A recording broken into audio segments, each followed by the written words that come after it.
রব্বুল আলামিন 25 জন নবী রাসূলের কথা আমাদের জন্য আলোচনা করেছেন। এমনিতে হাদিসে এসেছে আল্লাহ রব্বুল আলামিন মানব জাতির হেদায়েতের জন্য 1,24,000 পয়গম্বর পাঠিয়েছিলেন। এদের মধ্যে বেশিরভাগ থেকে বেশির নাম আমরা জানি না, খুব কম নবী রাসূলের নাম আমরা জানি। কুরআনুল কারীমে 25 জনের ব্যাপারে আছে, সেই 25 জনের ব্যাপারেও আমরা যে খুব বেশি করে জানি তা নয়, কারো কারো ব্যাপারে খুব কমই জানি, আর বাকিদের তো নামই জানি না। কুরআনুল কারীম ছাড়াও তাফসীরের কিতাবে আরো কয়েকজন নবীর নাম এসেছে, হাদিসের কিতাবে এসেছে। কিন্তু আল্লাহ রাব্বুল আলামিন কুরআন শরীফে যে সকল নবীর কথা আলোচনা করেছেন, আল্লাহ রাব্বুল আলামিন এই জন্য আলোচনা করেছেন যেন এ সকল নবীদের জীবন থেকে আমরা আমাদের নিজেদের জন্য একটা শিক্ষা অর্জন করতে পারি। তার মধ্যে কুরআন শরীফে যে নবীর ব্যাপারে সবচেয়ে বেশি আলোচনা করা হয়েছে তিনি হচ্ছেন মুসা কালিমুল্লাহ আলাইহিস সালাতু ওয়াস সালাম। মুসা আলাইহিস সালাম আমাদের নবী সাল্লাল্লাহু আলাইহি ওয়াসাল্লাম ছাড়া আর একমাত্র নবী যিনি এত বড় উম্মতের অধিকারী ছিলেন। বাকি বেশিরভাগ নবীর উম্মতের সংখ্যা এত বড় ছিল না, কিন্তু মুসা আলাইহিস সালাম অনেক বড় উম্মত পেয়েছিলেন। কিন্তু কুরআন শরীফে বাকি যত নবী রাসূলের কথা এসেছে সবার কথা আল্লাহ রাব্বুল আলামিন এক জায়গায় কিছু আলোচনা করেছেন, আরেক জায়গায় অন্য কিছু, এক প্রেক্ষাপটে কিছু আলোচনা, আরেক প্রেক্ষাপটে আরো কিছু আলোচনা। একমাত্র নবী ইউসুফ আলাইহিস সালামের ব্যাপারে আল্লাহ রাব্বুল আলামিন একটি সূরা নাজিল করেছেন, এবং এই সূরার মধ্যে আল্লাহ রাব্বুল আলামিন ইউসুফ আলাইহিস সালামের পুরো জীবনকে এত সুন্দরভাবে আলোচনা করেছেন যে আল্লাহ এই আলোচনা করার ক্ষেত্রে নিজেই বলছেন, নাহনু নাকুসসু আলাইকা আহসানাল কাসাস, হে নবী আমি আল্লাহ আপনার কাছে সবচেয়ে উত্তম কাহিনী বয়ান করছি। আর সূরা ইউসুফের মধ্যে নবী ইউসুফ আলাইহিস সালামের জীবন সম্পর্কে আমরা যতটুকু জেনেছি, আল্লাহ যতটুকু জানিয়েছেন, সুবহানাল্লাহিল আযীম, কোনো মানুষের জীবন যে এরকম উত্থান পতনের মধ্য দিয়ে যেতে পারে সেটা আল্লাহর নবী ইউসুফ আলাইহিস সালামকে না দেখলে, তার জীবনকে স্টাডি না করলে বোঝার কোনো উপায় নাই। এই স্বল্প সময়ের মধ্যে নবী ইউসুফ আলাইহিস সালামের পুরো জীবন আলোচনা করা আপনাদের সামনে আমার পক্ষে সম্ভব নয়, কিন্তু যতটুকু সম্ভব আমি চাই যে ইউসুফ আলাইহিস সালামের জীবনের কিছু কিছু গুরুত্বপূর্ণ পয়েন্টের উপর আপনারা ফোকাস করবেন এবং ফোকাস করে দেখবেন যে আল্লাহ রাব্বুল আলামিন যাকে বড় করতে চান তাকে আল্লাহ অনেক পরীক্ষা নিরীক্ষার মধ্য দিয়ে নেন। যার জীবনে কোনো পরীক্ষা নাই, হয়তো তিনি খুব সুখে জীবনযাপন করছেন, কিন্তু আল্লাহ রাব্বুল আলামিনের গুড বুকে আল্লাহর প্রিয় বান্দাদের তালিকায় তার নাম হয়তো এখনো লিপিবদ্ধ করা হয় নাই। অতএব সূরা ইউসুফ আলোচনা করার উদ্দেশ্য হচ্ছে যে কোনো পেরেশানির মুখে পড়লে হুট করে আল্লাহর উপর দোষ না দেওয়া যে আর কাউকে পেলে না আমাকেই পেলে পেরেশানির জন্য, না, আল্লাহর শুকরিয়া আদায় করুন যে আল্লাহ আপনাকে পেরেশানির জন্য নির্বাচন করেছেন। সাহাবায়ে কেরাম জিজ্ঞাসা করেছেন, ইয়া রাসূলুল্লাহ সবচেয়ে বেশি বিপদ আপদ মুসিবত আসে কার উপর? রাসূলুল্লাহ সাল্লাল্লাহু আলাইহি ওয়াসাল্লাম জবাব দিয়েছেন, সবচেয়ে বেশি বিপদ আপদ মুসিবত আসে আল্লাহর নবীদের উপর। যে পরীক্ষা আমাদের নবী সাল্লাল্লাহু আলাইহি ওয়াসাল্লাম দিয়েছেন, যে পরীক্ষা ইব্রাহিম খলিলুল্লাহ দিয়েছেন, যে পরীক্ষা আইয়ুব আলাইহিস সালাম দিয়েছেন, যে পরীক্ষা মুসা আলাইহিস সালামকে তার উম্মতের ব্যাপারে আল্লাহ দিয়েছেন, যে পরীক্ষা নবী ইউসুফ আলাইহিস সালামের পুরো জীবনকে উথালপাতাল করে রেখেছে, এরকম পরীক্ষা মানুষের জীবনে আসা তো দূরের কথা, আপনি চিন্তা করলে পাগল হয়ে যাবেন। নবী ইউসুফ আলাইহিস সালাম সেই ব্যক্তি যিনি নবী বংশের মানুষ। সহিহ বুখারী শরীফের একটি প্রিয় হাদিস আমাদের সবার, আমরা যখন দাখিলে পড়তাম, আপনারা যারা দাখিলের ছাত্র মিশকাতের মধ্যে এই হাদিস পেয়েছেন, রাসূল পাক সাল্লাল্লাহু আলাইহি ওয়াসাল্লাম বলেছিলেন, আল করিম ইবনুল করিম ইবনুল করিম ইবনুল করিম ইউসুফ ইবনু ইয়াকুব ইবনু ইসহাক ইবনু ইব্রাহিম। অর্থ হচ্ছে সম্মানী ব্যক্তি, সম্মানীর পুত্র, তারও বাবা সম্মানী এবং তারও বাবা সম্মানী। অর্থাৎ আল্লাহ নবী বলেছেন এমন একজন ব্যক্তি যিনি নিজে সম্মানী, তার বাবাও সম্মানী, তার দাদাও সম্মানী, তার দাদার বাবাও সম্মানী। তিনি কে? তিনি হচ্ছেন আল্লাহর নবী ইউসুফ, যিনি সম্মানী। তার বাবা ইয়াকুব, তিনিও আল্লাহর নবী, তিনি সম্মানী। তার বাবা ইয়াকুবের বাবা ইসহাক, তিনিও আল্লাহর নবী, সম্মানী। তার বাবা ইব্রাহিম খলিলুল্লাহ, তিনিও আল্লাহর নবী, আল্লাহর রাসূল, আল্লাহর খলিল, তিনিও সম্মানী। তো এইরকম মানুষ ইউসুফ আলাইহিস সালাম, যার ব্যাপারে আল্লাহর নবী বলেছেন তিনি হচ্ছেন আল করিম ইবনুল করিম ইবনুল করিম ইবনুল করিম, সম্মানীর পুত্র, সম্মানীর নাতি, সম্মানীর নাতির ছেলেকে কি বলে জানি না আমি, মানে আমাদের সিলেটি ভাষায় কি বলে সেটা তো জানি, কিন্তু শুদ্ধ Bangla I don't know, okay great grandson ইংরেজিতে বলে দিলাম। যাই হোক, তো ইউসুফ আলাইহিস সালামের আরেকটা বৈশিষ্ট্য ছিল যার জন্য তিনি খুব বিখ্যাত। সেই বৈশিষ্ট্য হচ্ছে যেটা রাসূল পাক সাল্লাল্লাহু আলাইহি ওয়াসাল্লাম মেরাজের রাতে ইউসুফ আলাইহিস সালামের সাথে চতুর্থ আসমানে যখন সাক্ষাৎ করেছিলেন, রাসূল পাক সাল্লাল্লাহু আলাইহি ওয়াসাল্লাম বলেছেন যে আমার মনে হয়েছে আল্লাহ রাব্বুল আলামিন শাতরুল হুসনি, সৌন্দর্যের অর্ধেক একা ইউসুফ আলাইহিস সালামকে দান করে দিয়েছেন।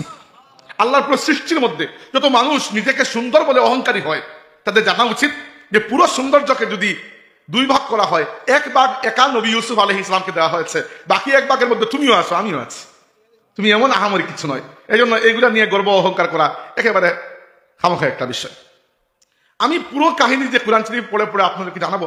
আমি মাঝে মধ্যে দর্শে কোরআন অনলাইনের মাধ্যমে করাই, কিছু কিছু ছাত্র আমার সাথে যুক্ত হন, তখন আয়াত বাই আয়াত আমরা আলোচনা করি। কিন্তু এখানে এই স্বল্প সময়ের মধ্যে সূরা ইউসুফ অনেক লম্বা একটা সূরা, আমি পুরো আলোচনা করতে পারবো না। যদিও সূরা ইউসুফ আমার খুবই প্রিয়, আপনাদের সবারই প্রিয়, কিন্তু আমি মূল ঘটনাটি আপনাদেরকে একটু সংক্ষেপে বলতে চাই এবং এখান থেকে আমরা কি শিখতে পারি। নবী ইউসুফ আলাইহিস সালামের বাল্যকাল কেটেছে কিনান এলাকায়। কিনান বলা হয় বর্তমান ফিলিস্তিন ইসরায়েলের যে এলাকাটি, ওটির আগের নাম ছিল কিনান। ইউসুফ আলাইহিস সালামের বাবার নাম আমরা সবাই জানি, নবী ইয়াকুব আলাইহিস সালাম।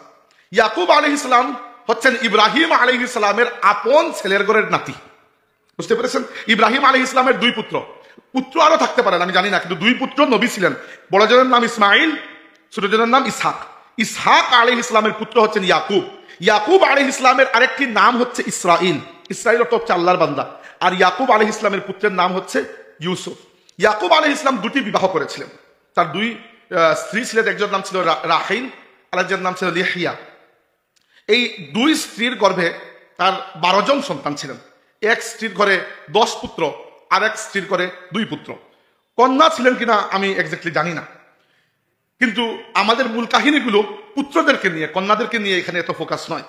তো যে ঘরে 10 পুত্র, সেখানে বড় পুত্রের নাম ছিল ইয়াহুদা, ইংরেজিতে জুডিয়াস বলা হয়। আর বাকিদের নাম আছে তাফসিরে, সবার নাম আমার মুখস্থ নেই, জরুরিও নয়। আর যে ঘরে 2 পুত্র ছিলেন, বড় পুত্রের নাম ছিল ইউসুফ আর দ্বিতীয় পুত্রের নাম ছিল বিনিয়ামিন। ইউসুফ আলাইহিস সালামের ব্যাপারে তার বাবা ইয়াকুব আলাইহিস সালামের আলাদা একটা মহব্বত ছিল, যে মহব্বত অন্য পুত্রদের ব্যাপারে ছিল না।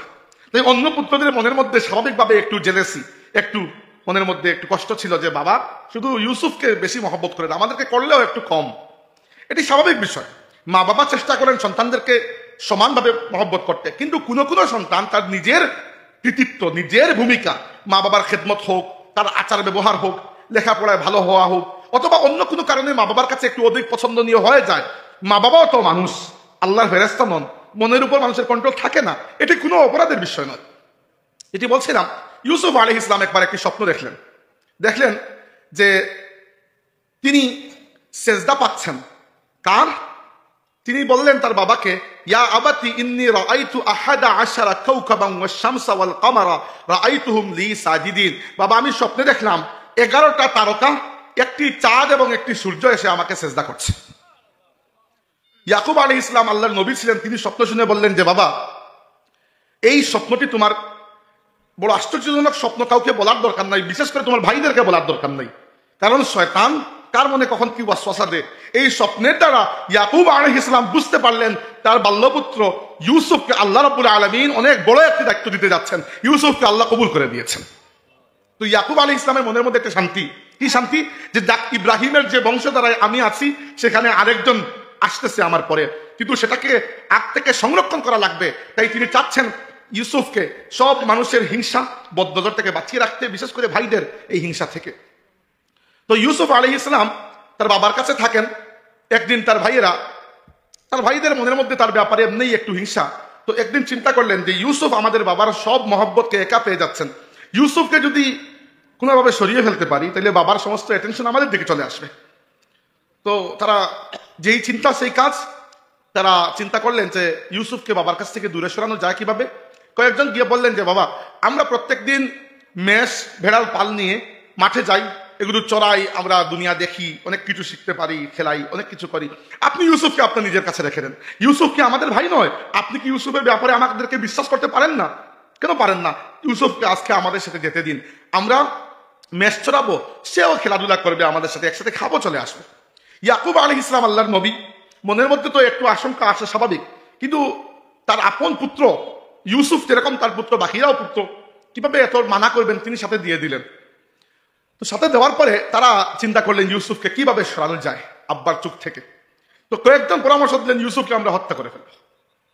কারণ মানুষ যখন হিংসার বর্ষবর্তী হয়ে কোনো কাজে নামে তখন মানুষ পরবর্তী কনসিকুয়েন্স আর চিন্তা করতে পারে না। রাগের বার্তায় মানুষ অনেক কিছু করে ফেলতে পারে, হিংসার বশত হয়ে মানুষ অনেক কিছু করে ফেলতে পারে। তো ইউসুফ আলাইহিস ইসলামের ব্যাপারে সিদ্ধান্ত হলো তাকে হত্যা করা হবে, কিন্তু ওই যে বড় ভাই যিনি ছিলেন ইয়াহুদা, উনি বাকি 10 জনের চাইতে আলহামদুলিল্লাহ একটু ভালো মানুষ বলা যায়। তিনি বললেন, না, লা তাকতুলু ইউসুফ, ইউসুফকে হত্যা করো না, ইউসুফকে হত্যা করার দরকার নাই। একটা কাজ করো, পাশে একটা অনেক গভীর একটা কূপ আছে যেখানে পানি নাই এখন আর, ওইখানে যদি ইউসুফকে আমরা ফেলে দিই, বাচ্চা মানুষ উঠতে পারবে না, কিন্তু পড়েও মরার সম্ভাবনা নাই, হয়তো হাত পা ভাঙবে একটু।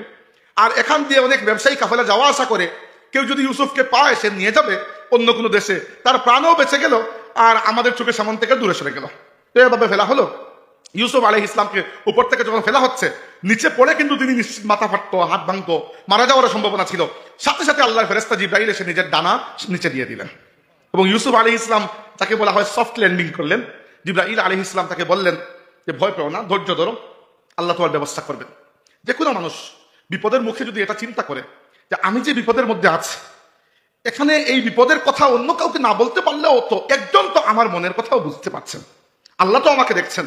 সাইয়্যিদা মারিয়াম আলাইহিস সালামকে আল্লাহ রাব্বুল আলামিন পেটের মধ্যে সন্তান দিয়ে দিলেন, অথচ মারিয়াম আলাইহিস সালামের বিবাহ হয়নি। তার মনের মধ্যে এত টেনশন, তিনি বললেন, ইয়া লাইতানি মিততু ক্বাবলা হাযা ওয়া কুনতু নাসিয়াম মানসিয়া, হায় রে আমার কপাল, যদি এর আগে মারা যেতাম অথবা মানুষের স্মৃতি থেকে ভ্রম হয়ে যেতাম তাহলে ভালো ছিল। এই বাচ্চা যে আল্লাহর কুদরতে আমার পেটে এসেছে, এটা কাকে বুঝাবো আমি? আল্লাহ কি বললেন, মারিয়াম তুমি মনে কষ্ট নিও না, এত হতাশ হয়ে না, আল্লাহ তোমার সাথে আছেন, তোমাকে দেখছেন। তোমার একটু খেয়াল করে দেখো, তোমার পদদেশ দিয়ে নদী প্রবাহিত হচ্ছে, নদী থেকে পানি খাও, উপরে খেজুর গাছে নাড়া দাও, খেজুর পড়বে, খেজুর খাও, পানি পান করো, তোমার চক্ষু জুড়াও, মারিয়াম আল্লাহ তোমার সাথে আছে। তো এইভাবে আল্লাহ রাব্বুল আলামিন তার বান্দাদেরকে বিপদের মধ্যে ফেলে তাদের ঈমান পরীক্ষা করেন। আর নবীদের ঈমান তো এমনিতেই কামিল ঈমান, এটা এজন্য নয়, নবীদেরকে আল্লাহ উঁচু থেকে উঁচু র্যাঙ্কে নিয়ে যাওয়ার জন্য এই পরীক্ষাগুলো নবীদের জন্য আল্লাহর পক্ষ থেকে লাজিম আসে। হ্যাঁ, এক এক নবীর পরীক্ষা এক এক ধরনের। আইয়ুব আলাইহিস ইসলামের পরীক্ষা ছিল, এত ভয়ঙ্কর একটা রোগ হয়েছিল তার, যাকে দুরারোগ্য ব্যাধি বলা যায়। আবার অন্য কোন নবীর জন্য, ইব্রাহিম আলাইহিস ইসলামের জন্য তো পরীক্ষা শেষ নাই। বড় পরীক্ষার মধ্যে একটি হচ্ছে তাকে অগ্নিকুণ্ডে ফেলা হয়েছিল, একটি হচ্ছে আল্লাহ তাকে স্বপ্নে নির্দেশ দিয়েছিলেন বাচ্চাকে জবাই করার জন্য। এগুলা কি কম বড় পরীক্ষা নাকি? তো ইউসুফ আলাইহিস ইসলামের পরীক্ষা হচ্ছে যে বাবার চোখের মনি তিনি, আল্লাহ তাকে সেই বাবা থেকে এমন বাল্য বয়সে আলাদা করে ফেললেন। এবার ভাইরা চলে গেলেন, ওদিক থেকে একটা কাফেলা এদিক থেকে যাচ্ছিল, তারা রাস্তায় কিছু পানির সন্ধানে কূপের মধ্যে বালতি ফেললো। বালতি যখন ফেললো, সাথে সাথে ফেরেশতা জিবরাইল আলাইহিস ইসলাম বললেন, ইউসুফ বালতিতে উঠো। তিনি বালতিতে উঠলেন, তারা তাকে উপরে নিয়ে গেল, গিয়ে চিৎকার করে বললো, ইয়া বুশরা হাযা গুলাম, এই একটা সুসংবাদ, একটা বাচ্চা পাওয়া গেছে। আগের যুগে একটা বাচ্চা পাওয়া যাওয়া মানে তাকে আপনি গুলাম হিসাবে, একটা দাস হিসাবে যে কোনো মার্কেটে বিক্রি করতে পারবেন। আর এইরকম যদি সুন্দর বাচ্চা হয় তাহলে তো আপনি মোটামুটি ভালো দামে বিক্রি করতে পারবেন, ভালো শহরে যদি নিয়ে যান। তো তারা ইউসুফ আলাইহিস ইসলামকে দাস বানিয়ে নিয়ে গেল মিশরের বাজারে। আর ওদিক থেকে ওই চালাক চতুর ভাইয়েরা তাদের বাবার কাছে গেলেন, গিয়ে বললেন, বাবা ইউসুফকে বাঘে খেয়ে ফেলেছে, আকালাহু যিব, তাকে বাঘে খেয়ে ফেলেছে। এবং তারা একটা বকরি জবাই করে ইউসুফ আলাইহিস ইসলামের শার্টের মধ্যে সেটার রক্ত লাগিয়ে বাবার কাছে নিয়ে গেলেন। কিন্তু বুদ্ধি, কোনো ক্রাইম, কোনো অপরাধ ফুলপ্রুফ হয় না। অপরাধী অপরাধ করার সময় এমন কিছু একটা ক্লু ছেলে যায় যেটা পুলিশের জন্য পরে কাজে আসে, তাই না? তো তারাও একটা ভুল করলেন। কি করলেন? ইউসুফ আলাইহিস ইসলামের জামা ঠিক মতো সুন্দর করে খুলে নিয়েছেন। এটা বুঝতে পারেন না যে বাঘে কারো জামা সুন্দর করে বুতাম খুলে তারপরে তাকে শরীর খালি করে তারপরে খায় না। কিন্তু ইয়াকুব আলাইহিস ইসলামের কাছে যখন নিয়ে গিয়েছেন, ধরা খেয়ে গিয়েছেন। ইয়াকুব আলাইহিস ইসলাম বললেন, এটা কি ধরনের বাঘ যে প্রথমে জামার বুতাম খুলে জামাটা আলাদা করে তারপর বাচ্চাকে খেয়ে ফেললো? তাদের মাথায় বাড়ি যে এটা তো বোকামি করে ফেললাম। কিন্তু এখন দেখেন, জোয়ান ছেলে 10 জন, তার মানে ইয়াকুব আলাইহিস ইসলামের বয়সও তখন অনেক বৃদ্ধ হয়ে গেছে। বৃদ্ধ হয়ে যাওয়ার পরে মা বাবা এক করতে অসহায় হয়ে যান। এই জন্য আল্লাহ রাব্বুল আলামিন যুবক মা বাবার অধিকারের চাইতে বৃদ্ধ মা বাবার অধিকারটা বেশি আমাদেরকে সতর্ক করিয়ে দিয়েছেন। আল্লাহ বলেছেন, ওয়াকাদা রাব্বুকা আল্লা তা'বুদু ইল্লা ইয়্যাহু ওয়া বিল ওয়ালিদাইনি ইহসানা ইম্মা ইয়াবলুগান্না ইনদাকাল কিবারা আহাদুহুমা আও কিলাহুমা ফালা তাকুল লাহুমা উফ। যদি তোমার মা কিংবা বাবা কিংবা দুইজনের মধ্যে দুইজনই বৃদ্ধ বয়স পর্যন্ত পৌঁছান, তাহলে তাদেরকে উফ শব্দটিও বলো না, এমন কোন শব্দ তাদের সাথে উচ্চারণ করো না যে শব্দে তারা কষ্ট পান। কারণ কি, বৃদ্ধ বয়সে মানুষের হুশ বুদ্ধি একটু ঠিক থাকে না। আপনি হয়তো MA পাস করা, আপনার বাবা হয়তো পুরানা যুগের মানুষ, তো হতে পারে মতের অমিল হতে পারে, কিন্তু কখনোই আপনি এমন কোনো শব্দ বলতে পারবেন না যেটাতে তারা কষ্ট পান। একটু সবর করতে হবে। এমনকি মা বাবা যদি আপনার বিধর্মীয় হন, তাদেরকে ইসলামের পথে দাওয়াত দিবেন, কিন্তু বদ আচরণ করা কোনোভাবেই সাজে না। তো ইউসুফ আলাইহিস ইসলামের এই ব্যথা ইয়াকুব আলাইহিস ইসলাম এখন আর সবর করা ছাড়া কোনো গতি নাই। 10 পুত্রের সাথে তিনি তো আর ফাইট করতে পারবেন না, এই শক্তিও নাই। তিনি বললেন ফাসাবরুন জামিল ওয়াল্লাহুল মুস্তাআনু আলা মা তাসিফুন, যেটা হয়েছে সে ব্যাপারে আল্লাহর সাহায্য চাই, আর আমি সবর করলাম, উত্তম সবর আমি গ্রহণ করলাম। তো ওদিকে মিশরের বাজারে যখন ইউসুফ আলাইহিস ইসলামকে দাস হিসাবে তোলা হয়েছে, তখন মিশরের গভর্নর যিনি ছিলেন, মিশরের বাদশাহ নন, মিশরের বাদশাহ ভিন্ন, কি করবেন, মিশরের বাদশাহ ভিন্ন, কিন্তু মিশরের তৎকালীন গভর্নর যিনি ছিলেন বাদশাহ থেকে নিচু, তিনি ইউসুফ আলাইহিস ইসলামকে দেখে তার নিজের পুত্র হিসাবে তাকে কিনে নিলেন। পুত্র হিসাবে বলতে তিনি যখন কিনে নিলেন, চিন্তা করলেন ইউসুফকে আমরা লালন পালন করব, পরবর্তীতে পুত্রের মতো বানিয়ে নেব, এরকম আদর করে লালন পালন করতে চাইলেন, কিনে নিলেন। এবং আমার কাছে দিয়ে দেন, এবং কিনে নেওয়ার পরে ইউসুফ আলাইহিস ইসলামকে তার নিজের বাসায় নিয়ে গেলেন। তাহলে একবার চিন্তা করে দেখুন, গতকাল পর্যন্ত ইউসুফ আলাইহিস ইসলামের জীবনে কি কি ঘটে গেছে। গতকাল বলতে আপনি চিন্তা করুন, ইউসুফ আলাইহিস ইসলাম বালক বয়সে তার নিজের বাবার স্নেহে ছিলেন, সেখান থেকে কুয়ার মধ্যে অ্যাক্সিডেন্টালি পতিত হয়ে গেলেন, সেখানে আল্লাহর ফেরেশতা জিবরাইল তাকে গ্রহণ করলেন, সেখান থেকে একটা ব্যবসায়ী কাফেলা তাকে দাস বানিয়ে দিল, আর একদিনের মধ্যে আল্লাহ তাকে দাসত্বের শৃঙ্খল থেকে মুক্ত করে মিশরের অন্যতম একটি রাজপ্রাসাদে আল্লাহ নিয়ে গেলেন তাকে সন্তানের সাথে। এই হচ্ছে মানুষের জীবনের রুলার কোস্টার। ইউসুফ আলাইহিস ইসলামকে ওই মিশরের গভর্নর, যাকে কোরআন শরীফে বলা হয়েছে আজিজে মিশর, মিশরের গভর্নর, মিশরের রাজার সাথে যেরকম আমির উমরা থাকেন এরকম আমির উমরাদের মধ্যে একজন, উনি এবং তার স্ত্রী লালন পালন করলেন। ইউসুফ আলাইহিস ইসলাম যখন বড় হলেন, তখন দেখা গেল সত্যি ইউসুফ আলাইহিস ইসলামের সৌন্দর্য আসলে মানুষের চোখে লাগার মতো সৌন্দর্য। এমনকি বড় আশ্চর্যের বিষয় হচ্ছে, ইউসুফ আলাইহিস ইসলামকে যে মহিলা নিজের সন্তানের মতো লালন পালন করেছেন, সেই মহিলা অর্থাৎ মিশরের গভর্নরের স্ত্রী ইউসুফ আলাইহিস ইসলামকে প্রেম প্রস্তাব দেওয়া শুরু করেছেন। ইউসুফ আলাইহিস ইসলাম আল্লাহর নবী, ইউসুফ আলাইহিস ইসলাম কখনোই কোনো খারাপ কাজে যেতে পারেন না, কিন্তু ওই মহিলা অনেক চেষ্টা করলেন তাকে ফুসলিয়ে ফাসলিয়ে, অনেক কুপ্রস্তাব দিয়েও নিজের জন্য কোনো খারাপ কাজের সঙ্গী বানাতে, কিন্তু ইউসুফ আলাইহিস ইসলামকে পারা গেল না। একদিন ওই মহিলা একটা নিজের মধ্যে জেদ চেপে বসলো, ইউসুফ আলাইহিস ইসলামকে তিনি বললেন, তার ঘরের মধ্যে নিয়ে গেলেন, নিয়ে যাওয়ার পরে অনেক খুব কাজ করতে চাইলেন, খুব প্রস্তাবে আমাদা করতে চাইলেন, কিন্তু ইউসুফ আলাইহিস ইসলাম আল্লাহ রাব্বুল আলামিনের পানাহ চাইলেন। এবং তখন ওই যে মহিলা যিনি ছিলেন, যাকে আমরা জুলাইখা নামে চিনি, আল্লাহু আলাম তার কি নাম ছিল, হয়তো জুলাইখাই ছিল, তো ওই মহিলা বললেন যে তুমি যদি আজকে আমার সাথে খারাপ কাজ করতে রাজি না হও, তাহলে আমি চিৎকার দেবো এবং সবাইকে জানিয়ে দেবো যে তুমি আমার উপর জুলুম করছিলে। ইউসুফ আলাইহিস ইসলাম আল্লাহর পানাহ চাওয়া ছাড়া কোনো উপায় নাই। তখন ইউসুফ আলাইহিস ইসলামকে আল্লাহ রাব্বুল আলামিন জানিয়ে দিলেন তুমি এখান থেকে বের হও। তিনি যখন প্রাসাদ থেকে বের হচ্ছিলেন, তখন ওই মহিলা পেছন থেকে তাকে ঝাপটে ধরলেন এবং তার জামার পেছনের দিকটা ছিঁড়ে গেল। এবার যাচ্ছিলেন একটা একটা দরজা পার করে, যখন একেবারে শেষ দরজায়, ঘরের শেষ দরজা চলে আসলেন, তখন দেখলেন ওই মহিলার স্বামী অর্থাৎ মিশরের গভর্নর সামনে দাঁড়িয়ে আছে। এবার গভর্নর দেখলেন যে ইউসুফ আলাইহিস ইসলাম হাঁপাচ্ছেন, পেছনে তার নিজের স্ত্রী, উনিও হাঁপাচ্ছেন, দৌড়িয়েছেন, হাঁপাচ্ছেন, এবং কারো পোশাক আশাক খুব বেশি ঠিক নাই। তখন তিনি বললেন যে কি হয়েছে, সত্য ঘটনা আমাকে বলো। তো ওই মহিলা তখন সম্পূর্ণ বানোয়াট, যে ঘটনা তিনি ঘটাতে চাইছিলেন তার থেকে সম্পূর্ণ উল্টা ইউসুফ আলাইহিস ইসলামকে দোষারোপ করে তিনি বললেন যে যাকে আমরা সন্তানের মতো লালন পালন করছিলাম, সেই সন্তানের মতো এই ছেলে ইউসুফ আজকে আমার সম্ভ্রম হরণ করতে চেয়েছিল। আউযুবিল্লাহ। ইউসুফ আলাইহিস ইসলাম বললেন যে হে মিশরের গভর্নর, এটা সম্পূর্ণ মিথ্যা কথা, সম্পূর্ণ মিথ্যা কথা। তখন তিনি বললেন যে তোমাদের কারো কথার উপর আমি ভরসা করতে পারছি না, কোনো সাক্ষী আছে কিনা। তখন ইউসুফ আলাইহিস ইসলামকে আল্লাহ রাব্বুল আলামিন ওয়াহির মাধ্যমে জানিয়ে দিলেন যে এই রাজপ্রাসাদে গভর্নরের স্ত্রী যিনি জুলাইখা, তার একজন আত্মীয়া মহিলা থাকতেন। ওই মহিলার একটা নতুন শিশু হয়েছে এর ঠিক আগের দিন, ওই একদিনের বাচ্চা, তাকে জিজ্ঞেস করা হোক কে অপরাধী আর কে অপরাধী নয়, তাকে জিজ্ঞেস করা হলো। আব্দুল্লাহ ইবনে আব্বাস রাদিয়াল্লাহু আনহু বলেছেন যে 3 জন শিশু দুনিয়ার ইতিহাসে দুনিয়া একেবারে মায়ের গর্ভ থেকে ভূমিষ্ঠ হওয়ার 1-2 দিনের মধ্যেই কথা বলতে পেরেছিলেন।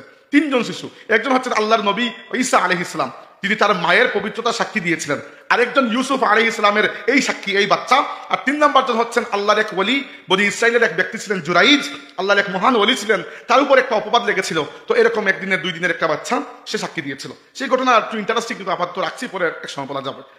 যাই হোক, ওই বাচ্চা বড় সুন্দর একটা তদবির করলো, বললো যে দেখেন, তাকে জিজ্ঞেস করা হলো, 1 দিনের বাচ্চা মাত্র, তার জবানে আল্লাহ পাক জবান দিয়ে দিলেন। সে বলল যে ইউসুফ দোষী না, আপনার স্ত্রী দোষী, সেটা প্রমাণ পাওয়া যাবে। ইউসুফের কাপড়ের সামনের দিকে যদি ছেঁড়া ফাটা থাকে, তাহলে বোঝা যাবে ইউসুফ আপনার স্ত্রীকে ঝাপটে ধরতে চেয়েছেন, আপনার স্ত্রী নিজের সম্ভ্রম বাঁচাতে ইউসুফের কাপড় ছিঁড়ে ফেলেছেন, বা ইউসুফকে ধাক্কা দিয়ে সরানোর সময় কাপড় ছিঁড়ে গেছে। আর যদি ইউসুফের কাপড়ের পেছন দিকটা ছিঁড়া থাকে, তাহলে বোঝা যাবে ইউসুফ দৌড়ে পালাতে চেয়েছিলেন, আপনার স্ত্রী তাকে অ্যাটাক করতে চেয়েছিলেন, এজন্য পেছন দিক থেকে ছিঁড়ে গেছে। কুরআন শরীফ আল্লাহ পাক এটা পুরো ঘটনা নকল করেছেন এবং বলেছেন যখন দেখা গেল যে জামার পেছন দিকটা ছেঁড়া, তখন মিশরের গভর্নর বললেন যে আমি প্রথমেই চিন্তা করেছিলাম যে ইউসুফ দোষী নয়, দোষী হচ্ছে তুমি। তো ওই মহিলা কিছুটা চুপসে গেলেন, কিন্তু পরাজয় কারোই পছন্দ নয়। পরাজয়ের পরে মানুষের মনের মধ্যে আরেকটু শয়তানি চিন্তা আসে। ওদিকে কি হলো, ইউসুফ আলাইহিস সালামের ব্যাপারে মিশরের গভর্নরের স্ত্রী যে এরকম কুপ্রস্তাব দিয়েছেন, প্রেম প্রস্তাব দিচ্ছেন, কুকাজ করার চেষ্টা করছেন, এত ইন্টারেস্টিং গল্প তো আর গোপন থাকার কথা না। ফেসবুক সব যুগেই ছিল, ওই যুগের এক ফেসবুক আজকের এক ফেসবুক, তাই না? তো মিশরের এলিট শ্রেণী যারা, ওদের কাছে খবর উঠে গেল, দেখছো ছি ছি ছি কি করলেন ভাবি, যে উনি এটা তার নিজের বাচ্চার মতো যাকে লালন পালন করেছেন, তার ব্যাপারে তিনি নিজেকে সামলে রাখতে পারলেন না।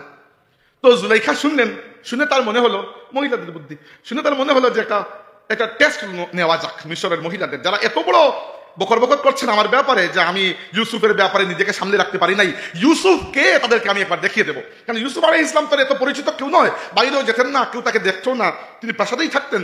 তো ওই মহিলা জুলাইখা যিনি, তিনি তার মিশরের এলিট শ্রেণীর যত মহিলা আছেন, অন্যান্য গভর্নরদের স্ত্রী, রাজা উজিরদের স্ত্রী, ওনাদেরকে দাওয়াত দিলেন এবং দাওয়াত দিয়ে একটা কামরায় বসালেন, হাতে একটি মালটা ফল দিলেন, একটি করে ছুরি দিলেন, দিয়ে বললেন আমি যখন বলবো ওই ফলটা কাটতে আপনারা ফলটা কাটবেন। তিনি ইউসুফ আলাইহিস সালামকে অন্য কামরায় রাখলেন এবং সময় মতো দরজা খুলে ইউসুফকে ডাকলেন যে ইউসুফ আসো। যেই মাত্র ইউসুফ আলাইহিস সালাম এসে ঢুকলেন, জুলাইখা নির্দেশ দিলেন তার বান্ধবীদেরকে বা অতিথি যারা আছেন যে আপনারা নিজের হাতের ছুরি দিয়ে ফল কাটুন। ইউসুফ আলাইহিস সালামের সৌন্দর্যে এখানে উপস্থিত প্রত্যেকটা মহিলা এত বিমোহিত হয়ে গিয়েছিল যে এরা, বা এদের মধ্যে হয়তো বেশিরভাগই, আমরা জানি না এক্স্যাক্টলি কতজন এখানে ছিলেন বা কতজন করেছেন, বাট এখানে যারা ছিলেন এরা ফল কাটতে গিয়ে ফল রেখে নিজের আঙ্গুল কেটে ফেললেন এবং বললেন যে এটা তো মানুষ নয়, হাজা মালাক, এটা আল্লাহর ফেরেশতা। মানে ইউসুফ আলাইহিস সালামের যৌবনকালের সৌন্দর্যে এরা এত মুগ্ধ হয়েছিলেন যে এরা নিজের আঙ্গুলটা পর্যন্ত কেটে ফেললেন।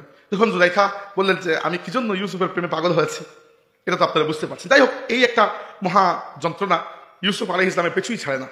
জুলাইখা দিনের পর দিন এই যন্ত্রণা করতে থাকেন। এক সময় জুলাইখা তাকে আবার চাপ দিলেন যে তুমি যদি এখন আমার প্রস্তাবে রাজি না হও, আমি তোমাকে জেলে পুরে দেবো, কয়েদখানায় বন্দী করে দেবো। ইউসুফ আলাইহিস সালাম বললেন রব্বিস সিজনি আহাব্বু ইলাইক, আল্লাহ এই কয়েদখানা থেকে জেলের কয়েদখানা আমার জন্য অনেক প্রিয়, আমাকে তুমি জেলে বন্দী করে দাও। তো জুলাইখা একটা মিথ্যা ষড়যন্ত্রে লাগিয়ে ইউসুফ আলাইহিস সালামকে জেলে বন্দী করে দিলেন। গভর্নরের বউয়ের জন্য তো এটা তেমন কোনো বড় বিষয় না, পুলিশ তার কথাই শুনবে। ইউসুফ আলাইহিস সালাম জেলে চলে গেলেন। ওইখান থেকে ইউসুফ আলাইহিস সালামের জীবন অন্যরকম মুড নিয়ে নিল। তিনি জেলের কয়েদিদের সাথে একটা সম্পর্ক হলো। জেলের কয়েদিদের মধ্যে দুইজন কয়েদি ছিল যারা কয়েকদিন পরে একটা স্বপ্ন দেখলো। একজন স্বপ্নে দেখলো সে আঙ্গুর নিংড়িয়ে আঙ্গুরের রস মদ বাদশাকে পান করাচ্ছে, এটা তার ডিউটি।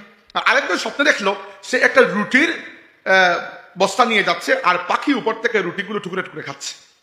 তো এই দুজন স্বপ্নের ব্যাখ্যা জিজ্ঞেস করলো ইউসুফ আলাইহিস সালামকে যে আপনাকে অনেক নেককার মনে হয়, তো আপনি আমাদেরকে একটু স্বপ্নের ব্যাখ্যাটা দিন। ইউসুফ আলাইহিস সালাম স্বপ্নের ব্যাখ্যা দিলেন। পুরো ঘটনা কুরআন শরীফে সূরা ইউসুফের মধ্যে আছে।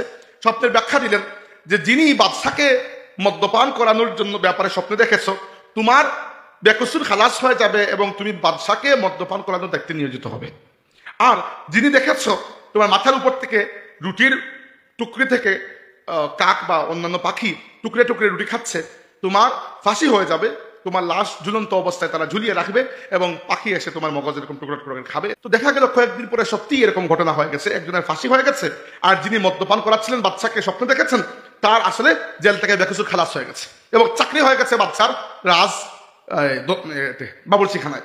তো যাওয়ার সময় ইউসুফ আলাইহিস সালাম তাকে বললেন যে তুমি বাদশার দরবারে যখন যাবে আমার কথাটা একটু বলবে যে আমাকে বিনা দোষে এখানে বন্দী করে রাখা হয়েছে।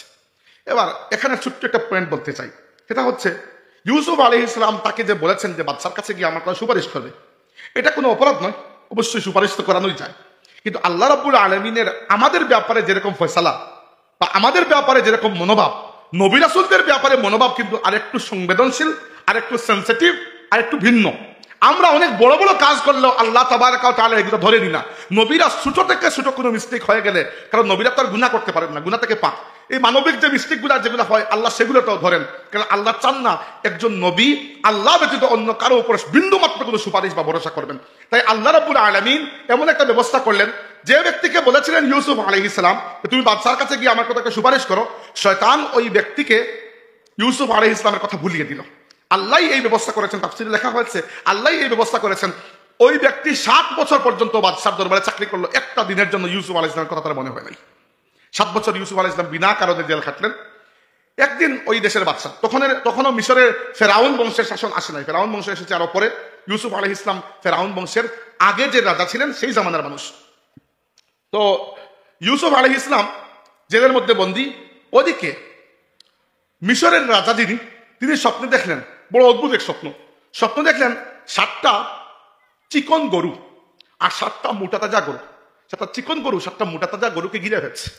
আর স্বপ্নটা দেখ লম্বা, স্বপ্নে দেখলেন যে ধানের শীষের মধ্যে 7টা ধানের শীষ, যেগুলোতে ধানের শীষ আছে, ধান আছে, বাকিগুলো ধান নাই। তার স্বপ্নটা অনেক জটিল স্বপ্ন। তিনি এই স্বপ্নের ব্যাখ্যা করার জন্য তার আমির উমরাদের মধ্যে যারা বড় বড় পণ্ডিত ছিলেন তাদেরকে বললেন যে স্বপ্নটা কি দেখলাম, আমি তো অনেক পেরেশান হয়ে যাচ্ছি, স্বপ্নটা আমারও ঠিক এক্স্যাক্টলি পুরোটা মনে পড়ছে না। তো যাই হোক, ওরা বললো যে এটা তো কোনো অর্থপূর্ণ স্বপ্ন নয়, এটা খাওয়া একটা আদগাস আহলাম, এটা আন্দাজে খেয়ালের স্বপ্ন দেখেছেন আপনি। তখন যে ব্যক্তি বাদশাকে শরাব পান করানোর দায়িত্ব ছিল, ওই যে জেলের কয়েদি, তার মনে আসলো যে আমাদেরও একটা স্বপ্ন ছিল যার ব্যাখ্যা দিয়েছিলেন জেলের মধ্যে এক ব্যক্তি, এক সাচ্চা ব্যক্তি, এক সত্যবাদী ব্যক্তি, যার নাম ছিল ইউসুফ। সে বাদশাকে বললো আমাকে যদি একটু টাইম দেন, আমি এমন মানুষকে নিয়ে আসবো যিনি আপনার স্বপ্নের ব্যাখ্যা দিতে পারেন। বাদশা বললেন যাও। সে জেলে গেল, গিয়ে বললো ইউসুফ আইয়ুহাস সিদ্দিক আফতিনা ফি সাবঈ বাকারাতিন সিমানিন ইলা আখির আয়া। সে বলল হে সত্যবাদী ইউসুফ, এই স্বপ্ন, এর ব্যাখ্যা কি? ইউসুফ আলাইহিস ইসলাম শুধু স্বপ্নের ব্যাখ্যাই দিলেন না, স্বপ্নের ব্যাখ্যা দেওয়ার পরে এই স্বপ্নকে সত্যি করতে কি কি করা লাগবে সেই তদবিরও তাকে বলে দিলেন। তিনি বললেন দেখো, তোমার বাদশার স্বপ্নের অর্থ হচ্ছে আগামী 7 বছর মিশরে অনেক ফল ফসল হবে, আর পরের 7 বছর মারাত্মক দুর্ভিক্ষ দেখা দেবে, অনাবৃষ্টি। আর এরপরে একটা বছর আসবে যে বছর আবার ফলাফল হবে, আবার বৃষ্টিপাত হবে। তো প্রথম 7 বছরে তোমরা যে ফল ফসল উৎপাদন করবে সবগুলো না খেয়ে বরং কিছু ফল ফসল পরের 7 বছরের জন্য রেখে দিতে হবে। এইটাই হচ্ছে তদবির। আর কিভাবে রেখে দেবে সেটা আমি তোমাকে বলতে পারবো। সবগুলা ধান তার থেকে না বের না করে, যেগুলো প্রিজারভেটিভ দিয়ে আটকানো যায় না, সেগুলোকে যেভাবে তুমি ধান কেটেছো সেভাবেই এই অবস্থায় গুদামে রেখে দেওয়া। এটা বর্তমান সাইন্টিফিক একটা পদ্ধতি, যে ধান থেকে যদি আপনি চাল বের করে ফেলেন তাহলে এটা নষ্ট হয়ে যাবে, পোকায় ধরে যাবে। ওটা যদি তার ধানের গাছ সহ থাকে তাহলে এত সহজে নষ্ট হবে না। তো ইউসুফ আলাইহিস ইসলামের এই কথা শুনে বাদশা বললেন এই কয়েদিকে নিয়ে আস। ইউসুফ আলাইহিস ইসলাম বললেন আমি এভাবে যাবো না, আমার উপর গত 7 বছর আগে কি জন্য আরোপ লাগানো হয়েছিল, যে কারণে আরোপ লাগানো হয়েছিল ওই কারণটা তো এখনো রয়ে গেছে।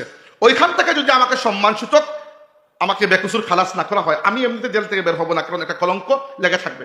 তো বাদশাহ খোঁজ নিলেন, নিয়ে জানতে পারলেন মিশরের গভর্নরের স্ত্রীর মিথ্যা মামলা ইউসুফ আলাইহিস ইসলাম জেলের মধ্যে বন্দী।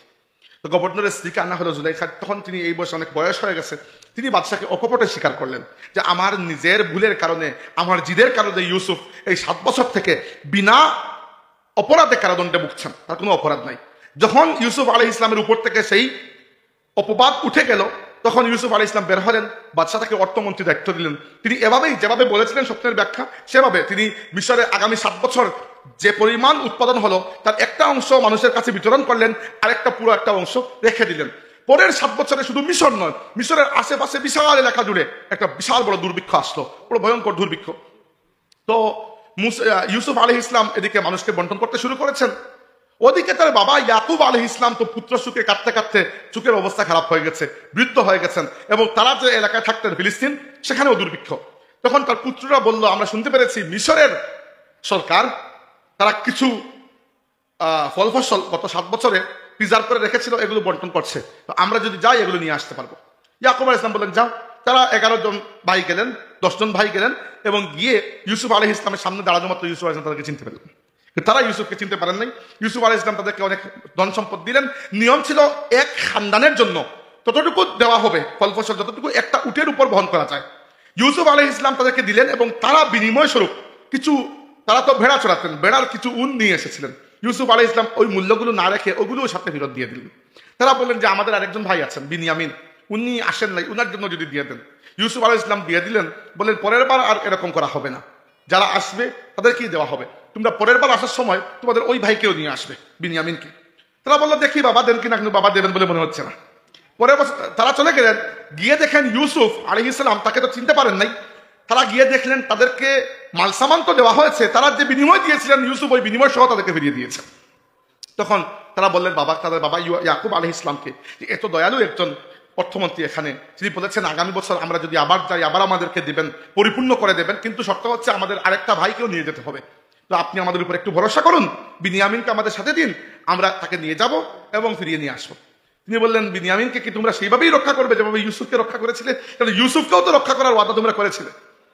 তখন তারা বললেন যে আপনার তো আর আগের পুরানা খেয়াল আর গেল না, দিয়ে দিন আমাদের সাথে। বিনিয়ামিনকে নিয়ে গেল তারা। তো ইউসুফ আলাইহিস সালাম বিনিয়ামিনকে দেখা মাত্র চিনতে পারলেন, কিন্তু পরিচয় দিলেন না। এবং বিনিয়ামিনকে তিনি চাইলেন তার আপন ভাই, তো তার কাছে রাখবেন, কিন্তু রাখার তো কোনো সিস্টেম নাই, কিভাবে রাখবেন? তিনি তো আর মিশরের বাদশা নয়, একটা ডিপার্টমেন্ট তার দায়িত্বে, কিন্তু আইন বিভাগ তো তার দায়িত্ব নয়, তো তিনি রাখতে পারবেন না। তিনি একটা কৌশল করলেন। কৌশলটা হচ্ছে, বাদশার ব্যবহৃত একটা দামি পেয়ালা তিনি বিনিয়ামিনের মালসামানের মধ্যে ঢুকিয়ে দিলেন। যখন ওই কাফেলা, ইয়াকুব আলাইহিস সালামের পুত্ররা ওই মালসামান নিয়ে উট চড়ানো শুরু করেছে, বের হয়ে কেনানের দিকে যাচ্ছে, তখন প্রহরীরা ডাক দিল যে যারা এসেছ ফল ফসল নিতে, তাদের মধ্যে কেউ একজন চুর আছেন, তিনি আমাদের বাদশার পানপাত্র, অনেক দামি পানপাত্র নিয়ে যাচ্ছেন। তারা বললো যে আমরা তো নিয়ে নেই। তখন তিনি বললেন, না, চেক করা হবে, চেক করে যিনি চুর হবেন তাকে কি শাস্তি দেওয়া যায়। তখন ইউসুফ আলাইহিস সালামের ভাই যারা আছে তারা আগ বাড়িয়ে বললো যে আমাদের এখানে যিনি চুরি করেন তাকে আমরা যদি ধরতে পারি তাকে কৃতদাস বানিয়ে দিই। তো আপনি যিনি আপনার পাত্র চুরি করেছেন তাকে যদি ধরতে পারেন তাকে আপনার কাছে বন্দী হিসাবে রেখে দেবেন, আমাদের কোনো দায়িত্ব নয়। তারা চিন্তা করেছেন হয়তো তাদের সাথে অন্য কোনো ঘরের অন্য কোনো মানুষ চুরি করেছেন। কিন্তু ইউসুফ আলাইহিস সালাম যখন চেক করা শুরু করলেন, প্রথমে তাদের বস্তা থেকে চেক করলেন, পেলেন না। পরে তার নিজের ভাই বিনিয়ামিনের বস্তা থেকে এটা নিয়ে আসা হলো, বের করা হলো। এবার আপনি মনে করতে পারেন যে ইউসুফ এই ঠিক করলেন একজন নবী হয়ে। তো আল্লাহ রাব্বুল আলামিন তার নবীকে বাঁচানোর জন্য আল্লাহ নিজে বলে দিয়েছেন, কাযালিকা কিদনা আলী ইউসুফ, আমি আল্লাহ নিজে ইউসুফকে শিখিয়ে দিয়েছি। কারণ অন্য কোনো পদ্ধতিতে ইউসুফ তার ভাইকে তার কাছে রাখতে পারতেন না, বাদশার এই আইন অনুযায়ী রাখা সম্ভব না। আন্দাজে একজন মানুষকে আপনি কিভাবে বন্দী করে রাখবেন? তো যখন বিনিয়ামিনকে বন্দী করা হলো, তারা বলল এটা তো হতে পারে না, কারণ বিনিয়ামিনকে আপনি রেখে দিলে আমার বাবার কাছে কিভাবে মুখ দেখাবো? আপনি এক কাজ করুন, বিনিয়ামিনের পরিবর্তে আমাদের একজনকে রেখে দিন, বিনিয়ামিনকে ছেড়ে দিন। তিনি বললেন, না, এটা তো জুলুম হবে, এটা কিভাবে করি আমি? তো তারা খুব বিরক্ত হলো বিনিয়ামিনের উপর, এবং বিরক্ত হয়ে বলল যে বিনিয়ামিন চুর, তার ভাই ইউসুফ ওর চুর ছিল। নাউজুবিল্লাহ। ইউসুফ আলাইহিস সালাম মনে মনে চিন্তা করছেন যে তোমরা তো আমাকে চিনছো না, এত বড় মিথ্যা অপবাদ। বিনিয়ামিনকে তিনি যাই হোক নিজের কাছে নিয়ে নিলেন, নিয়ে গিয়ে বললেন যে তুমি আমার ভাই আর আমি হচ্ছে ইউসুফ। বিনিয়ামিন তো চিনতে পারলেন অবশ্যই, তার ভাইয়ের পরিচয় পেলেন, রয়ে গেলেন। ওইদিকে বাকি 10 ভাইয়ের মধ্যে বড় ভাই যিনি ইয়াহুদা একটু ভালো মানুষ ছিলেন, উনি বললেন, না, আমার আর আব্বার কাছে গিয়ে মুখ দেখানোর কোনো মুখ রইল না, আমি আর যাবো না, আমি মিশরে বসে থাকবো, জানি না যেটা আল্লাহ করেন করেন, তোমরা চলে যাও। তিনি মিশরে করে ওই যে হরতাল করে বসে থাকলেন যে মিশরে আমি বসে থাকবো। তারা গেলেন বাবার কাছে, গিয়ে বললেন আপনার ছেলে চুরি করেছে। ইয়াকুব আলাইহিস সালাম বৃদ্ধ মানুষ, তার দুঃখের উপরে দুঃখ, তিনি কাকে কি বলবেন? তো তারা বললেন, বাবা খোদার কসম করে বলছি, আমি জানি, আমরা জানি আপনি আমাদের কথা বিশ্বাস করার মতো মানুষই না, করবেনও না, কিন্তু বিশ্বাস করেন এবার ঘটনা সত্য। এবং ইয়াকুব আলাইহিস সালামের জন্য কতটা পেরেশানি, একে তো ইউসুফ নাই, এরপরে বিনিয়ামিন নাই, এরপরে বড় পুত্র ছিল সেও রয়ে গেছে এখানে, একটার উপর আরেকটা মুসিবত। তখন ইয়াকুব আলাইহিস সালাম বললেন, ঠিক আছে, সবরুন জামিল, আমি আবার সবর করলাম। ইয়াকুব আলাইহিস সালামের সবরের এই যে পরীক্ষা আল্লাহ তাকে নিয়েছেন। তো যাক, এরপরে পরের বছর তারা দুর্ভিক্ষ মারাত্মক আকার ধারণ করলো, যে কোনো বিনিময় যে নিয়ে যাবেন এটারও কোনো উপায় নাই। তারা খালি হাতে চলে গেলেন, গিয়ে বললেন যে হে মিশরের অর্থমন্ত্রী, গত 2 বার তো আমরা আপনাকে বিনিময় দিয়ে ফল ফসল নিয়ে গিয়েছিলাম, এবার বিনিময় নাই আমাদের কাছে, তবুও ফল ফসল দিন, বিক্রি না করতে পারলে সদকা দিয়ে দিন আমাদেরকে, কারণ আমাদের এই রকম অবস্থা যে সদকা হওয়ার মতো অবস্থা হয়ে গেছে। তখন ইউসুফ আলাইহিস সালাম কথা উঠালেন, বললেন যে এই যে তোমরা দুষ্টামিগুলো করো, এই যে তোমরা ইউসুফের সাথে একটা কাজটা করলে আর বিনিয়ামিনকে তোমরা যে উপহারটা দিলে, তারা বললো তুমি কিভাবে জানলে ইউসুফের সাথে আমরা কি করেছি, বা ইউসুফ নামক যে একজন আছেন তুমি কিভাবে জানো? তাদের কল্পনাই নাই যে ইউসুফকে আমরা ফেলে দিয়েছিলাম কূপের মধ্যে, তাকে আল্লাহ এই জায়গায় নিয়ে বসিয়ে রেখেছেন। তখন তারা প্রশ্ন করলো, ইন্নাকা লা আনতা ইউসুফ, তুমি কি ইউসুফ? ক্বালা আনা ইউসুফ ওয়া হাযা আখি কাদ মান্নাল্লাহু আলাইনা, তিনি বললেন আমি ইউসুফ আর সে আমার ভাই বিনিয়ামিন, আল্লাহ আমাদের উপর বড় মেহেরবানি করেছেন। তারা বলল যে ভাই আমরা তো খুবই দুঃখিত, এখন তোমার কি বিচার? তিনি বললেন, লা তাসরিবা আলাইকুমুল ইয়াউম, আজকে আমি তো তোমাদের উপর কোনো প্রতিশোধ নেব না, তোমরা যাও আর গিয়ে তোমরা মালসামান নিয়ে যাও, আর যাওয়ার পথে আমার একটা জামা নিয়ে যেও, ওই জামাটা যদি আমার বাবার চোখের মধ্যে রাখো তাহলে আমার বাবার হারিয়ে ফেলা দৃষ্টি তিনি ফিরে পাবেন। নবীদের ব্যবহৃত জিনিসের মধ্যে তাবাররুক, রাসূল পাক সাল্লাল্লাহু আলাইহি ওয়াসাল্লাম ইন্তেকালের পরে সাহাবায়ে কেরাম আল্লাহর হাবিব সাল্লাল্লাহু আলাইহি ওয়াসাল্লামের ব্যবহৃত জামা কাপড় ভিজিয়ে পানি খেয়ে শিফা লাভ করতেন। আল্লাহ পাক তার প্রিয় বান্দা, বিশেষ করে নবী রাসূল ছাড়াও হয়, আল্লাহর ওলিদের মধ্যেও তাবাররুক থাকে। উদাহরণস্বরূপ হুসাইন রাদিয়াল্লাহু আনহুর নাতি, তিনি যখন সাহাবায়ে কেরাম তখন জিন্দা ছিলেন না, বা জিন্দা থাকলেও একেবারে যারা কম বয়সী ছিলেন সাহাবী, তখন তারা বৃদ্ধ অবস্থায়, ইমাম বাকির আলাইহিস সালাম তিনি যখন যেতেন কোন সাহাবীর কাছে কিছু পড়ালেখা করতে, কিছু শিখতে। এমনকি সাহাবী জাবির ইবনে আব্দুল্লাহ রাদিয়াল্লাহু আনহুর কাছে যখন মুহাম্মদ আল বাকির রাহিমাহুল্লাহ গেলেন, তখন ইমাম হুসাইন রাদিয়াল্লাহু নাতি, আল্লাহর নবীর বংশের মানুষ, জাবির রাদিয়াল্লাহু সাহাবী হওয়া সত্ত্বেও, বৃদ্ধ হওয়া সত্ত্বেও, ওই যুবক মুহাম্মদ আল বাকির রাদিয়াল্লাহু আনহুর বুকে হাত দিয়ে বলেছেন যে তোমার বুক থেকে আমি বরকত নিচ্ছি। কারণ তুমি আল্লাহ নবীর স্ত্রী, বুকে হাত দিয়েছে কি জন্য? বরকতের জন্য। তো আল্লাহ রাব্বুল আলামিন তার মায়ার বান্দাদের মধ্যে বরকত দান করেন। এটি বলছিলাম যে ইয়াকুব আলাইহিস সালাম কেনানে বসে আছেন, আর ওই দিক থেকে কাফেলা ছুটেছে, সাথে ইউসুফ আলাইহিস সালামের জামা। তো ইয়াকুব আলাইহিস সালাম হঠাৎ করে বললেন যে আমি যেন আমার ইউসুফের ঘ্রাণ পাচ্ছি। তখন তার পরিবারবর্গ যারা আছে এরা বললো যে ইন্নাকা লাফি দালালিকাল কাদিম, আপনি তো ওই পুরানা খেয়ালের মধ্যেই আছেন, আপনাকে তার বলে বোঝানো গেল না। কিন্তু যখনই ইউসুফ আলাইহিস সালামের জামা এসে এনে তার চোখের মধ্যে দিয়ে দেওয়া হলো, তার চোখের জ্যোতি আল্লাহ ফিরিয়ে দিলেন। এরপরে ইউসুফ আলাইহিস সালামের অনুরোধে ইয়াকুব আলাইহিস সালাম সহ এই পুরো খানদান, বনি ইসরাইলের পুরো খানদান, মানে বনি ইয়াকুবের পুরো খানদান স্থানান্তর করলো কেনান থেকে মিশরে। পরবর্তী কয়েকশো বছর, প্রায় 300 থেকে প্রায় 350 বছর তারা নয়, তাদের আওলাদরা সেখানে মিশরে ছিল। তো মিশরে যখন গেলে ইয়াকুব আলাইহিস সালাম যাওয়ার পরে ইউসুফ আলাইহিস সালাম এবং ইয়াকুব আলাইহিস সালাম বাবা পুত্রের যে মিলনটা হয়েছে, এত বছর পরে অনেক কান্নাকাটি করেছেন। আর ইউসুফ আলাইহিস সালামকে তার আসনে বসানো হয়েছে, আর ইয়াকুব আলাইহিস সালাম এবং তার স্ত্রী ইউসুফের আম্মা এবং তার সৎ ভাইদের মধ্যে যে 10 ভাই এরা, আর তার আপন ভাই বিনিয়ামিন, এরা সবাই ইউসুফ আলাইহিস সালামকে সম্মানসূচক সেজদা করলেন। এবং ইয়াকুব আলাইহিস সালাম বললেন, তুমি যে স্বপ্নে দেখেছিলে চাঁদ, সূর্য আর 11টা তারকা তোমাকে সেজদা করেছে, চাঁদের দ্বারা উদ্দেশ্য আমি ইয়াকুব আলাইহিস সালাম, আর তারা সূর্যের দ্বারা, আর চাঁদ দ্বারা উদ্দেশ্য হচ্ছে তোমার মা, আর 11 তারা দ্বারা তোমার 11 ভাই। এরাও তো মুসলমান, এরা কাফির নয়, এরা মুসলমান, এরা সাহাবী, 2 জন নবীর সাহাবী, তাদের বাবারও সাহাবী, তাদের ভাইয়েরও সাহাবী। কিন্তু একটা কাজ শয়তানের ওয়াসওয়াসায় তারা করে ফেলছিলেন, কিন্তু তারা তওবা করলেন এবং ইউসুফ আলাইহিস সালামের কারণে তারা সেখানে মিশরে স্থায়ী হয়ে গেলেন। এরপরে ঘটনা আর বলতে চাচ্ছি না, সংক্ষেপে একটা রিপিট করতে চাই। সেটা হচ্ছে, দেখেন একজন মানুষের জীবনকে আল্লাহ রাব্বুল আলামিন কিভাবে কোন জায়গা থেকে কোন জায়গা পর্যন্ত নিয়ে আসেন। ইউসুফ আলাইহিস সালামকে আল্লাহ তাবারাকা ওয়া তাআলা সেই গর্তের মধ্যে ফেললেন এবং এই গর্তের মধ্যে থেকে তুলে কৃতদাস বানিয়ে দিলেন। এই কৃতদাস থেকে তাকে আল্লাহ রাজপ্রাসাদের রাজপুত্র বানিয়ে দিলেন। সেখান থেকে তাকে এত ঘৃণ্য একটা অপবাদ দিয়ে জেলে পুরা হলো। 7 বছর তিনি বিনা কারণে জেল খাটলেন। জেলে কয়েদিদেরকে তিনি ইসলামের দাওয়াত দিয়েছেন এবং অনেক কয়েদি তার হাতে ইসলাম কবুল করেছে, তার দাওয়াতকে কবুল করেছে। সেখান থেকে তিনি মিশরের অর্থমন্ত্রী হলেন এবং সেখান থেকে আল্লাহ রাব্বুল আলামিন তার হারিয়ে যাওয়া বাবা এবং তার পরিবারের সাথে তাকে মিলন ঘটিয়ে দিলেন। এবার আমরা কি বুঝলাম এখান থেকে? কয়েকটা জিনিস বুঝলাম, এর মধ্যে আমি সংক্ষেপে বলে দিই। একটা হচ্ছে, হতে পারে মাঝে মধ্যে আল্লাহ রাব্বুল আলামিন আপনার উপর কোনো বিপদ আপদ বা স্বল্পকালীন কোনো মুসিবত দেওয়ার মাধ্যমে পুরো জাতির উপকার করে ফেলছেন। ইউসুফ আলাইহিস সালাম যদি জেলে বন্দী না হতেন আর ওই স্বপ্নের তাবির না করতেন, অথবা ইউসুফ আলাইহিস সালাম যে বলেছিলেন ওই কয়েদিকে যে বাদশার কাছে গিয়ে আমার কথা বলবে, সে যদি না ভুলতো এবং তাকে অতিরিক্ত 7 বছর জেলে বন্দী থাকা না লাগতো, তাহলে এই স্বপ্নের বাদশার স্বপ্নের ব্যাখ্যা তিনি দিতে পারতেন না। আল্লাহ রাব্বুল আলামিনের তাদবীর হচ্ছে যে মিশরে দুর্ভিক্ষ আসবে, এজন্য আল্লাহ ইউসুফকে কয়েদখানায় রেখেছেন সত্য, কিন্তু ইউসুফের মাধ্যমে এই পরিকল্পনার বাস্তবায়ন ঘটিয়ে শুধু মিশর নয়, তৎকালীন যুগের পুরো আরব ওয়ার্ল্ডের মানুষকে আল্লাহ একটা দুর্ভিক্ষের মধ্যে মৃত্যুবরণ করা থেকে বাঁচিয়ে দিয়েছেন। 2 নম্বর বিষয় হচ্ছে, আল্লাহ তাবারাকা ওয়া তাআলা যাকে বড় করতে চান তাকে বিপদ আপদ মুসিবতের মধ্যে ফেলেন।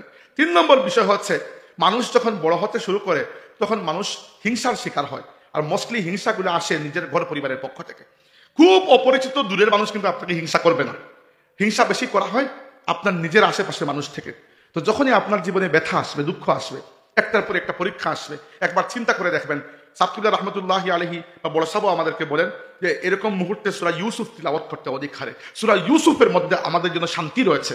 আল্লাহর নবীর উপর সূরা ইউসুফ তখন নাযিল হয়েছিল যখন মক্কার জীবনে জুলুম নির্যাতন সহ্য হচ্ছে না। আবু তালিবও ইন্তেকাল করেছেন, খাদিজাও ইন্তেকাল করেছেন, মেরাজ থেকে আল্লাহর নবী ফিরে এসেছেন।